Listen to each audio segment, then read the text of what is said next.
This is a continuation, so there's no reason to read a legal notice.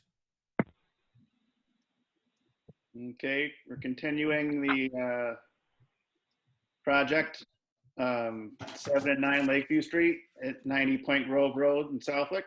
And you are on, Jeremy. Oh my gosh, Ryan, I do it every time. Okay. Sorry. Right, so for the record here, Ryan Nelson from R. Levesque Associates, continuing where we left off at the last meeting for a notice at 7 and 9 Lakeview Street at 90 Point Grove Road in South.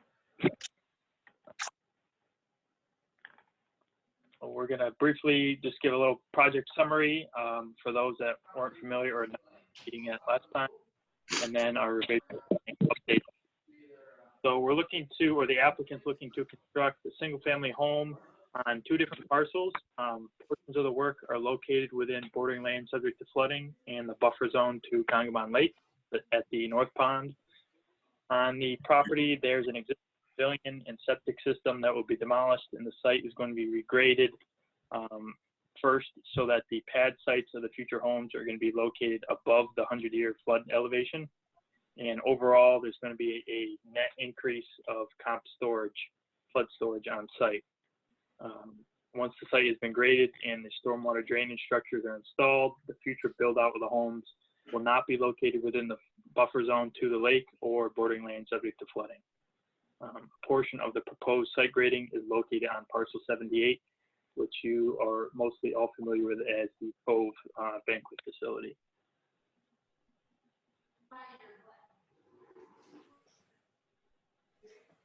So as we had talked about last time, the 2 resource areas for this project are bordering land subject to flooding and the buffer zone to Lake Concom. So as stated, in the flood zone, we're first going to be regrading the site and creating a net storage of compensatory flood storage on site, and the actual construction of the homes won't affect bordering land subject to flooding because it will be built at an elevation above the 100-year flood elevation.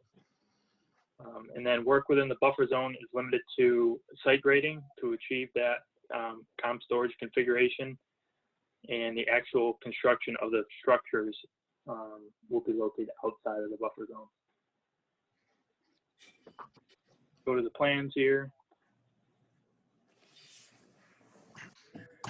So the Cove facility, as banquet facility, this building here, on Lakeview Street, there's this open grassed area. The parcels, here's parcel 80.1. You can see the property line here, goes up, and then the other parcel, parcel 80, this is the property line.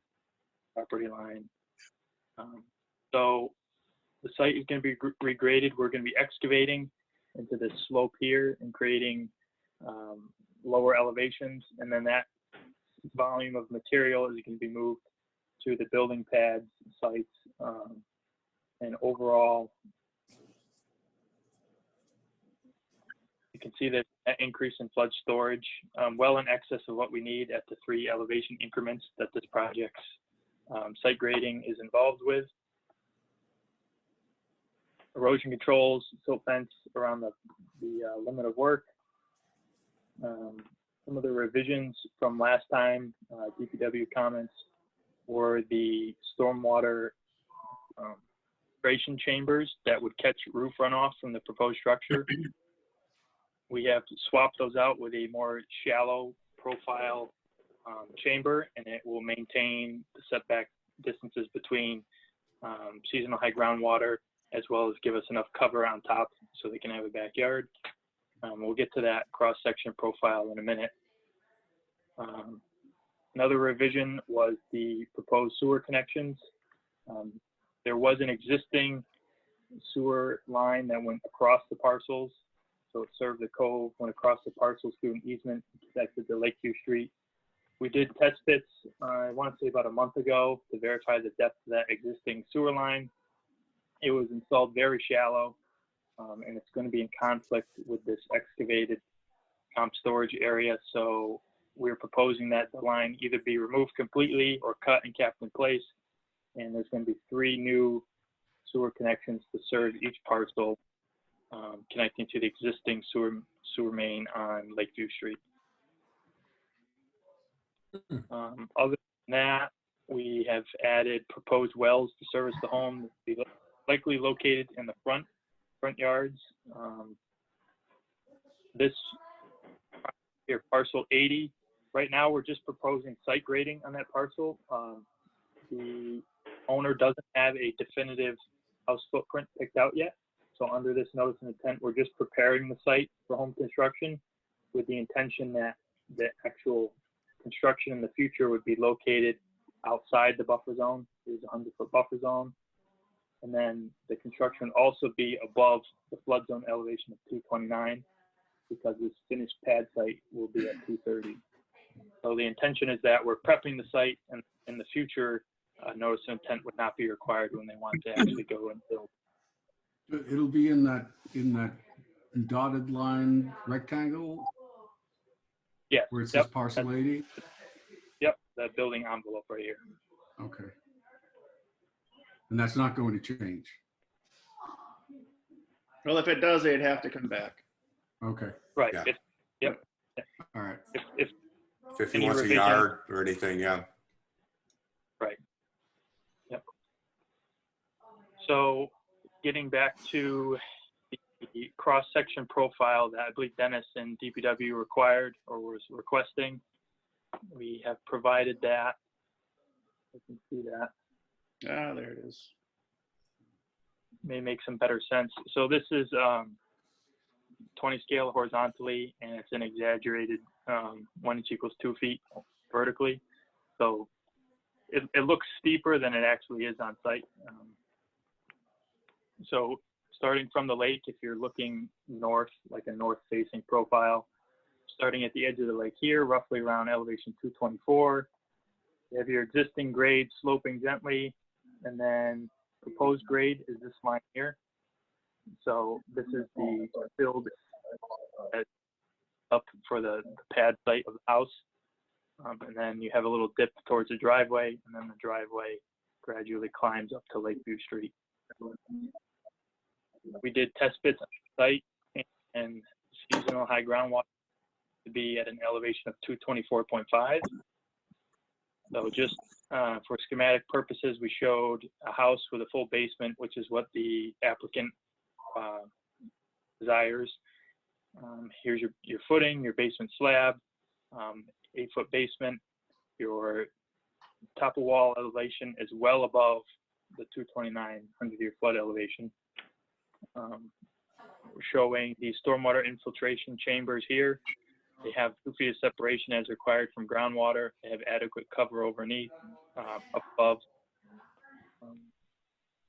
These are Storm Tech 310 chambers, and there's a detail on those sheet 2. The profile looking at one of those would be this here. So you have your crushed stone surrounding that chamber, and then your cover, and this would be your finished grade top of lawn here.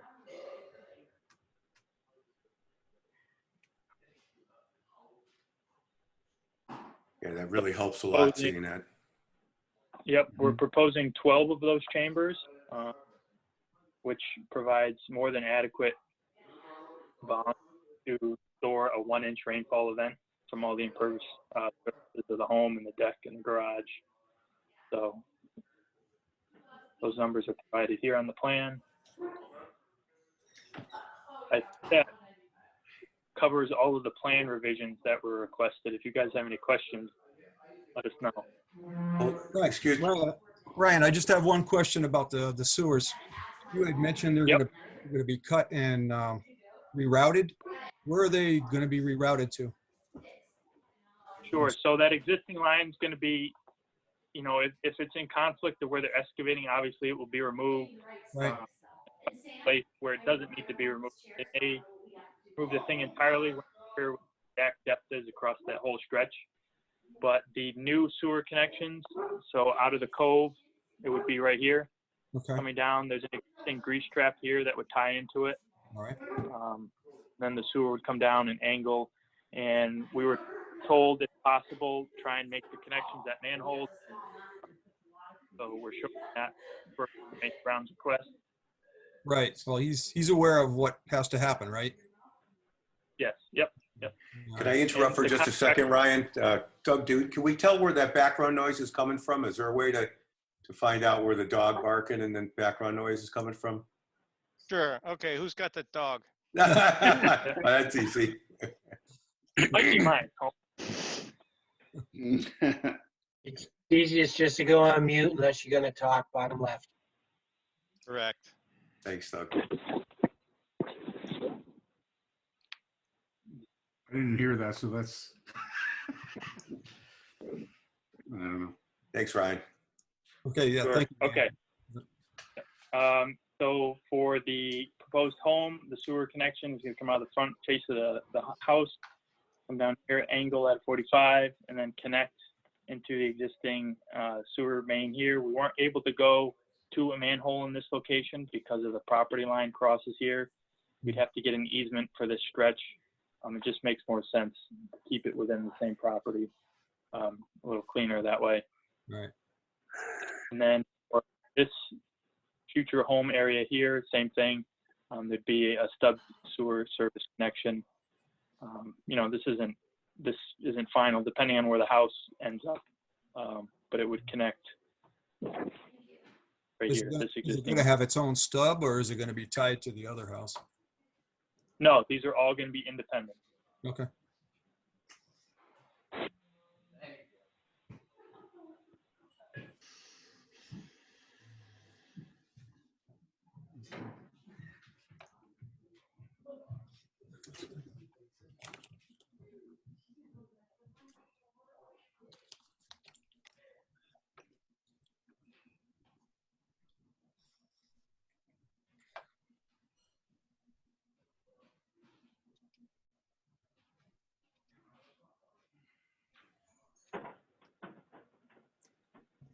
Do you have the list with Randy's comments and the red line remarks available? Yep, I can do that. I don't know if you guys want to read along or go through them, how best you want to go about it. I don't know if everyone's read them or not. No, we just got them at 5:30, so I don't think we got a chance to look at them yet. Okay, so I'll start from number 1 if you'd like. The applicant shall update the stormwater report to provide information on proposed dry wells and any other proposed drainage controls. However, based on the information shown on these plans, DPW questions the effectiveness of the proposed dry wells. For the dimensions of the precast concrete dry well detail, the bottom of each proposed dry well will be below normal groundwater elevation. Although they are called dry wells on these plans, these structures function like leaching as detailed in the Mass Stormwater Handbook. The handbook states the bottom of the leaching catch basin should be at least 2 feet above groundwater. The applicant should consider horizontal leaching units as they would be more appropriate for these site conditions. Further, all leaching units should be located at least 10 feet from the property line and 10 feet from the building foundation per 310 CMR 27 underground control. So with these revised site plans, we are utilizing a more horizontal infiltrator, StormTech SC310 chambers instead of the precast concrete dry wells that were previously shown on the original plan. And these will be used for the development of both homes. The subsurface chambers will collect roof runoff and have been sited to maintain 2 feet of separation from the seasonal high groundwater elevation and are also greater than 10 feet away from the building foundation. Design standards and setbacks shall be implemented for the future single-family home on parcel 80. Everyone good on that one?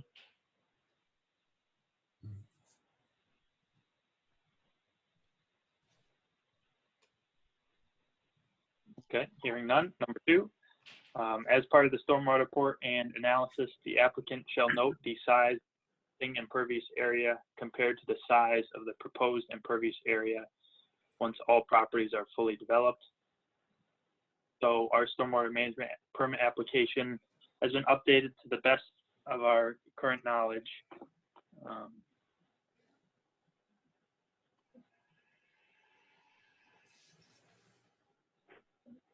We have an exact footprint, obviously, for one of the parcels, but one of the parcels, the home is yet to be built. The homeowner doesn't have a set footprint at this time. He's not expected to build it right away. So we are excluding that area. Obviously, this project here is only for the site grading on that second parcel. We're talking about this one over here. If the town feels the need for them to come back and address that during that time, but that proposed work in the future will not be located within any wetland resource areas. So we're showing an existing impervious on site of 7,392 square feet, and that's accounting for, there's an existing pavilion building here and an outbuilding here. Those are going to be demoed, and then the proposed impervious surfaces are going to be the house, the garage, the deck, the sidewalks, and the driveway. In that calculation, we're excluding the Cove banquet facility. Impervious is going to be remain unchanged on that parcel.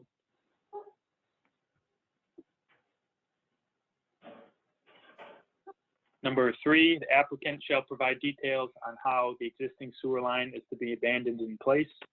At a minimum, all open ends shall be plugged.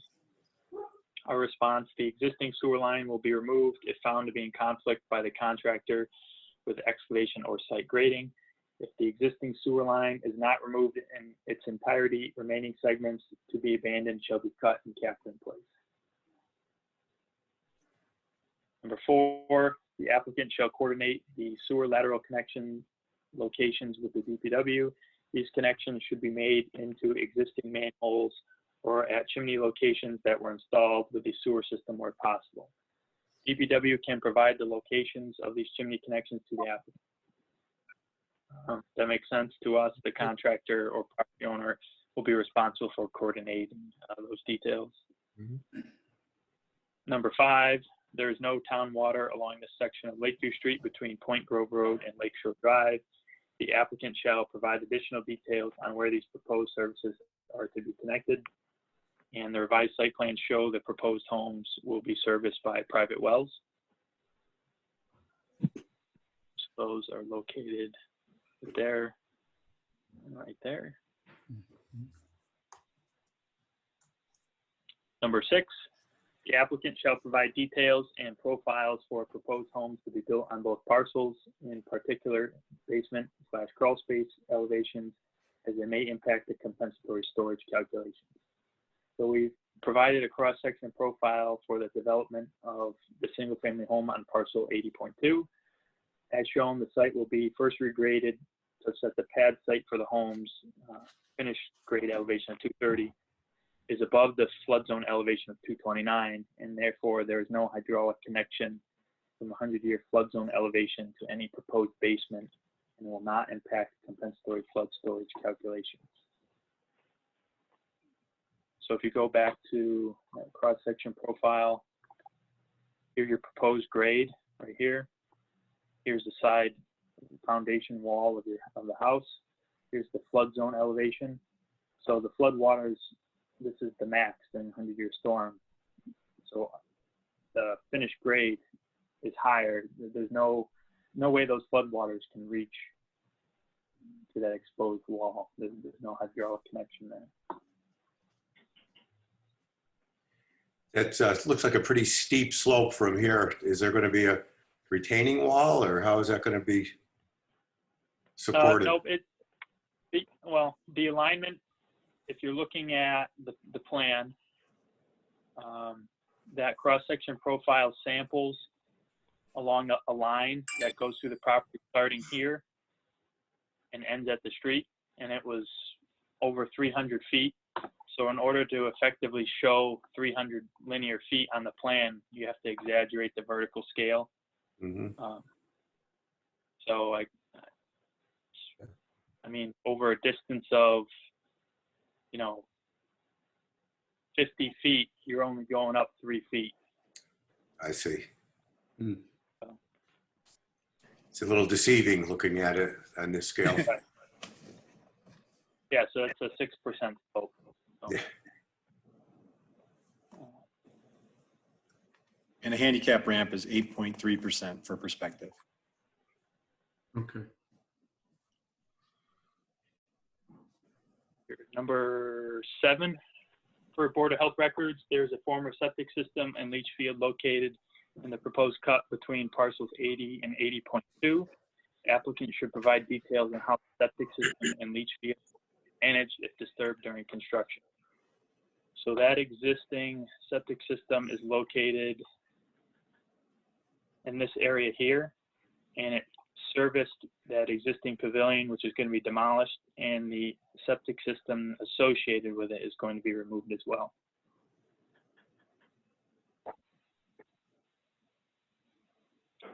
Number 8, considering the work is in close proximity to the lake and the large volume of material being disturbed, DPW recommends installing a double barrier silt fence and straw bale. Understood. The commission is, has the right to impose those additional erosion controls in the order of conditions. Number 9, the anti-tracking pad should be extended to a minimum of 50 feet in length. Revised plans have been updated to show a stone anti-tracking apron at the construction entrance of 50 feet in length, and that would be this entrance right here.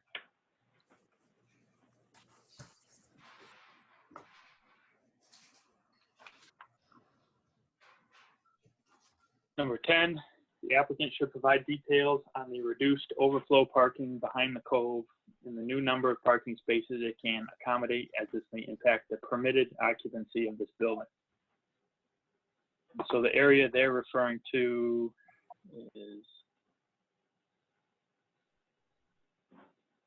there's kind of a very gradually sloping or flat grassed area behind the cove on the south side of that meadow.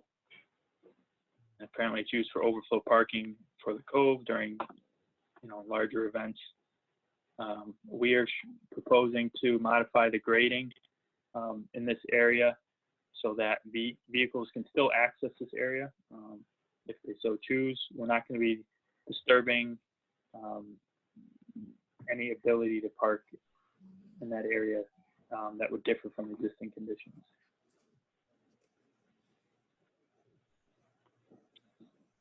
Number 11, the planned state Lakeview Street is also known as North Pond Road, which is not correct. The revised site plans have been corrected to state only Lakeview Street. And number 12, the applicant shall secure the following permits from the Public Works Department prior to starting construction, including a new water service application, new sewer service application, trench permit, and driveway permit. And either the contractor, the homeowner, or our office would be handling that in the future. So I think that addresses all of the most recent comments. If anyone has any questions on those. I think you guys did a really good job addressing them. Well done. So Ryan, this is Mr. Pranka. The roof runoff is going to run right into the infiltrator systems? Yep, you have your roof leaders here catching those along the way, and then there's going to be an access manhole at each end of that row of chambers. Yep. For maintenance? Yep. Perfect. Mm-hmm. And you're going to revise the plans to show the additional parking grades? Are you talking about over here? Yeah, the number 10, what they addressed was the additional parking. You said you were going to change your grades or something so that parking was still available? So the original plans we had submitted, if you see this slope here, that slope, the actual slope of this hill was maintained all the way coming around through here, and that made it too steep for vehicles to. So we made the approach into this basin area more gradual so that cars could drive from Lakeview down that existing driveway to this area. Okay, that slope there where they're going to be driving down, is there going to be anything there to protect the tires and erosion for later on? In other words, is there going to be anything there for? So currently there's, a little bit of dirt and gravel for the first, 50 feet or so, and then it peters out to grass. So we're keeping it the same. It'll be grass as is. So we're not proposing to pave or put down hard pack or anything.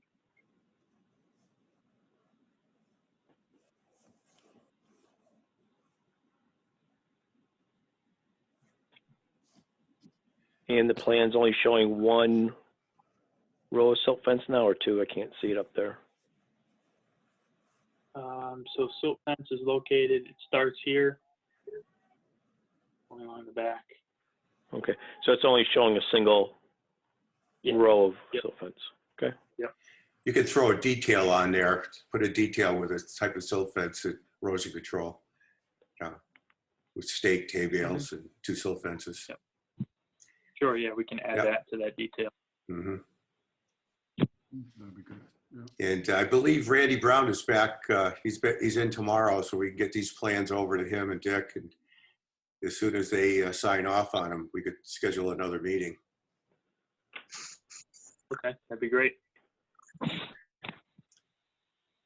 Did you send them to Randy and Alan and Dick, or do you Yes. want me to? Yeah, they've gone to them. On those, I believe I CC'd him, both of them, so. Excellent. We don't want to hold it up any longer than we have to, but we just want to make sure that we our due diligence. Yep, understood. Right. Mhm. Well, it's coming along, that's for sure. Looking Looks good. good. Looks good. The only thing I'd like to see is on the plans it shows boat docks. Yeah. I'd like to see them removed just because they're not permitted or not any part of this whole thing. Just to say, hey, we approved plans. Well, We're no, not approving the docks on the plans. they have to be on the plans to be approved. They're going to be. It says seasonal right on there that they're going to be taken out every year. But this is a new establishment. This is a new NOI, so we really need to have them on the plans. Okay, so we approve them the way those are then. They still have to Yeah. come back every year for a seasonal permit, but they're going to be approved as they are, and if they want to modify them, they have to come to the commission to modify them. Yeah. In the future. So Dennis, those meet our regulations? Yes, they do. Okay.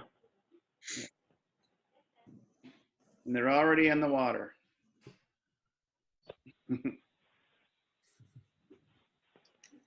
So if they wanted to add more or take out or change the configuration, they would have to come to us, you said, right?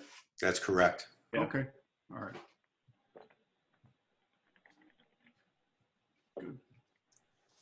But this will take away any controversy in the future about what was permitted and what wasn't. How many boats are currently on the plan? I can't see it. We're not showing any boats. When I was there this winter, I didn't see any in the water. I'm not sure what the configuration was. Well, how many docks are in there? 3 for each parcel. 6. Six docks. 3 per parcel. And there is a limitation of how many boats can be docked there. That's think in the 10. local permit. Yeah, I think 10, after 10, it becomes a marina. 9 is a cutoff point. 9 is a cutoff, right? 10 becomes a marina, and I think you need a different kind of permit. Correct.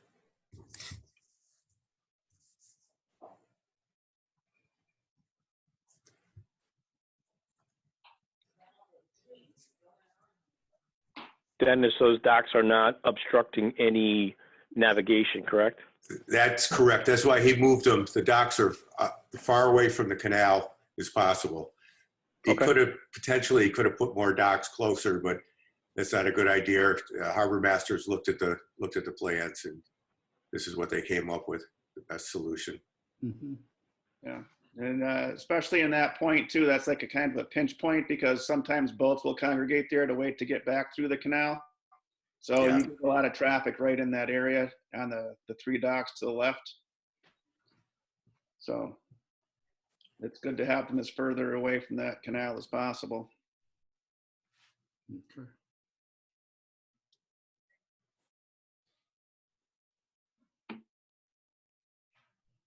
Anybody else have any comments or concerns? No, not here. Tony, you got anything to say? Tony still there?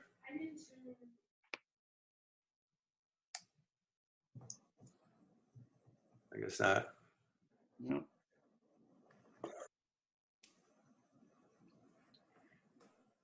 So do you want to request a continuance until the stormwater plan is reviewed? You don't have to ask a continuance to the next meeting because we can have a meeting sooner. Right, yeah. Request to continue to the next available meeting There you go. after. Perfect. I'm sorry, who made that motion? I did. Ryan, He made the request and then the committee Oh. commission makes a motion to approve the Okay. request. Right, Chris? I'll make a motion to approve the request. There, a second? Second, Mehmet. Okay, all in favor? Dave McWilliams in favor. Gary Patria in favor. Mehmet in favor. Frank in favor. Larissa Cook-Obregon in favor. Then you get Brian Drennan. Brian Drennan in favor. All right, I think that's all. Unanimous. Okay. I'd like to say something really quick. You guys are the first Conservation Commission that has done this, and we have a lot. We probably have 20 towns we're working in right now, and it's gone really well. It's pretty encouraging, so it's pretty neat. Thank you. Great. Thank you. I think it's gone pretty smoothly too, Dennis. Doug, thanks. Rob, Thank we're you. very cutting edge out here in Southwick. I guess so. You farmers are very industrious. Oh, man. We got to thank Mr. Moglen for this because he's the one that got this all going for us. We really appreciate it, Doug. Thank you, thank you.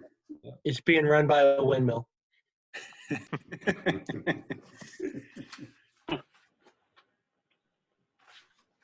All right, so Ryan just signed the continuance. So I guess whoever was here with that group may leave the meeting if they wish, or they can hang out and listen to us discuss the rest that we had on our to discuss list. There are only a few more things left. I think we hit a lot of what we had. Thank you. Bye-bye. Okay, thanks everyone. Take care.